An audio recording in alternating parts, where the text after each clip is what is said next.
Hello friends, स्वागत है आपका आपके ही चैनल फार्मेसी नॉलेज में। आज हम पढ़ने जा रहे हैं एंटी ट्यूबरकुलर ड्रग के बारे में। It means those drug which is used in the treatment of tuberculosis. These drug are either tuberculocidal और ट्यूबरकुलोस्टैटिक। इट मीन्स ये या तो ट्यूबरकुली बैक्टीरिया को किल कर सकता है या उसको प्रिवेंट कर सकता है। आप सभी जानते हैं ट्यूबरकुलोसिस का ट्रीटमेंट लॉन्ग टर्म चलता है। कभी कभी ये 8 महीनों में ठीक हो जाता है, कभी कभी ये 2 से 3 साल लग जाते हैं। पहला एंटी ट्यूबरकुलर ड्रग था पारा अमीनो सैलिसाइक्लिक एसिड। ये 1941 में डिस्कवर हुआ था। फिर इसके बाद स्ट्रेप्टोमाइसिन, आइसोनियाज़ेड, इथाम्ब्यूटाल और रिफाम्पिसिन का डिस्कवर हुआ। इसके कुछ दिनों बाद कुछ नए ड्रग्स भी आए, जैसे फ्लोरोक्विनोलिन्स, एमिकैसिन, एजिथ्रोमाइसिन टीबी के ट्रीटमेंट में यूज किए गए। अब हम बात करते हैं इसके क्लासिफिकेशन का। प्रायोरिटी बेसिस पे और इफेक्टिवनेस के बेसिस पे इसे मेनली 3 क्लास में डिवाइड किया गया है। पहला क्लास है first line drug. First line drug ये highly effective and less adverse effect show करता है। फर्स्ट लाइन ड्रग के एग्जाम्पल हैं isoniazid, rifampicin, ethambutol, pyrazinamide, streptomycin. अगर फर्स्ट लाइन ड्रग टीबी के प्रिवेंट में कम काम करता है तो फिर हम सेकेंड लाइन ड्रग्स का यूज करते हैं। इसमें सबसे इम्पोर्टेंट ड्रग है para amino salicylic acid, then kanamycin, amikacin and thiacetazone. कुछ नए ड्रग्स भी क्लासिफाई हुए हैं, जैसे ओफ्लोक्सासिन, सिप्रोफ्लोक्सासिन, एजिथ्रोमाइसिन, रिफाब्यूटिन। अब हम सब जानते हैं जो 2 या 3 ड्रग के कॉम्बिनेशन में टीबी का ट्रीटमेंट होता है। अगर सिंगल डोज यूज होता है तो ये अपना रेजिस्टेंट डेवलप कर लेता है और इसका इफेक्टिवनेस कम हो जाता है। अब हम बात करेंगे 2 ड्रग रेजिमी की।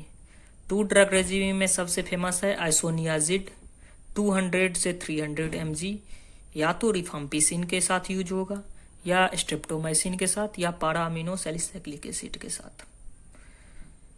फिर WHO वर्ल्ड हेल्थ ऑर्गेनाइजेशन ने 4 ड्रग रेजिमी थेरेपी इजाद किया एंटी ट्यूबरकुलर ड्रग के रूप में। 4 ड्रग रेजिमी हाईली इफेक्टिव है ट्यूबरकुलोसिस के ट्रीटमेंट में, जिसमें आइसोनियाजिड, रिफाम्पिसिन, स्ट्रेप्टोमाइसिन एंड पायरिजिनामाइड का कॉम्बिनेशन यूज किया जाता है।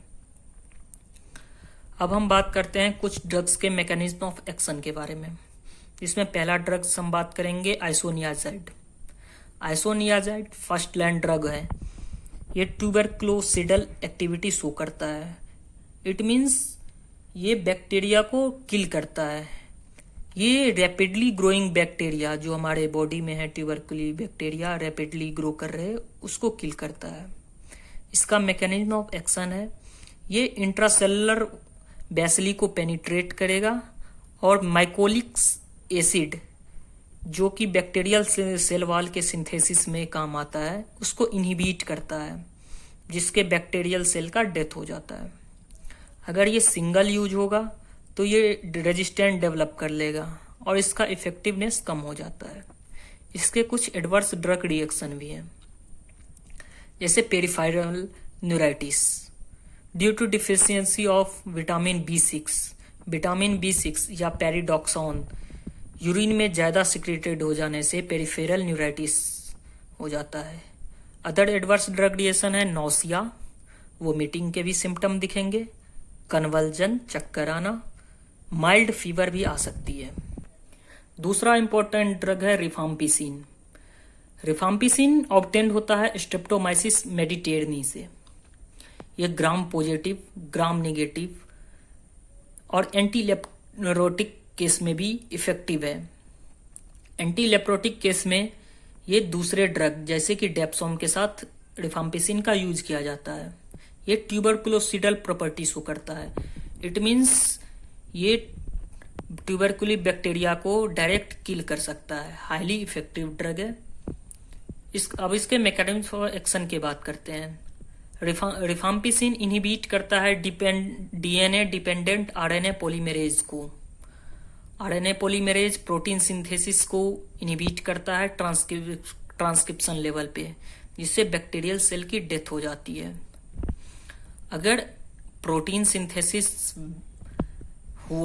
सिंथेसिस इनहिबिट हुआ, ऑब्वियस है जो बैक्टीरियल सेल की डेथ हो जाएगी। अब हम फार्माकोकाइनेटिक के बारे में इसके बात करेंगे, रिफाम्पिसिन की।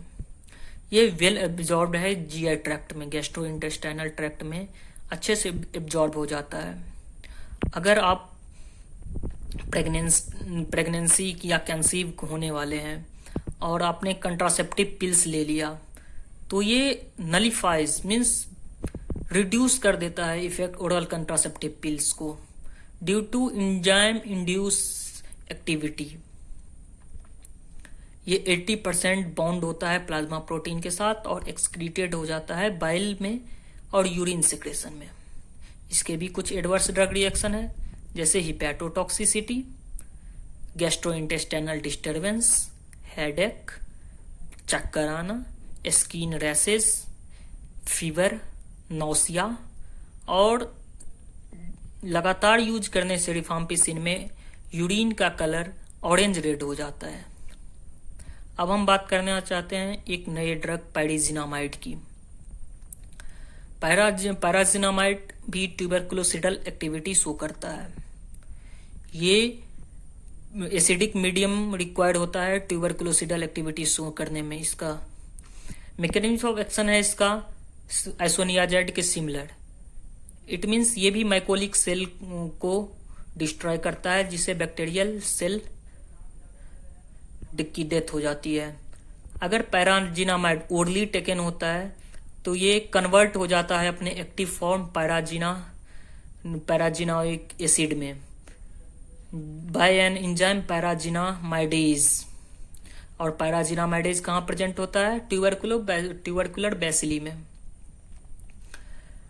अगर पैराजिनामाइड एक्टिवेट हो गया अपने एक्टिव फॉर्म पैराजिनाइक एसिड में, तो ट्यूबरकुलर बैसिली का डेथ हो जाता है।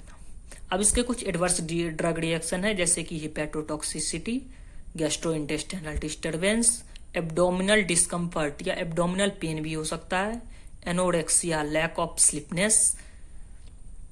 और इसको सेफ ड्रग माना जाता है प्रेगनेंसी के दौरान अगर आप इसका यूज करते हैं तो। अब हम एक और इम्पोर्टेंट ड्रग की बात करते हैं, स्ट्रेप्टोमाइसिन की। स्ट्रेप्टोमाइसिन का मैकेनिज्म ऑफ एक्शन है, ये इनहिबिट करता है प्रोटीन सिंथेसिस को। स्ट्रेप्टोमाइसिन को ऑब्टेन किया जाता है स्ट्रेप्टोमाइसिस ग्रेसियस से। ये कैसे इनहिबिट करता है प्रोटीन सिंथेसिस को, इसके बारे में हम देखेंगे। ये कंबाइन होता है 16S राइबोसोमल आरएनए के साथ और प्रिवेंट करता है interaction with messenger RNA. Messenger RNA से मैक्रोबियल सेल को प्रिवेंट करता है। अगर मैसेंजर आरएनए इनहिबिट हो गया तो प्रोटीन सिंथेसिस ब्रेक हो जाता है, जिससे बैक्टीरियल सेल की डेथ हो जाती है। इसके एडवर्स ड्रग रिएक्शन है nephrotoxicity, nausea, loss of appetite, mild fever, etc। Thank you दोस्तों।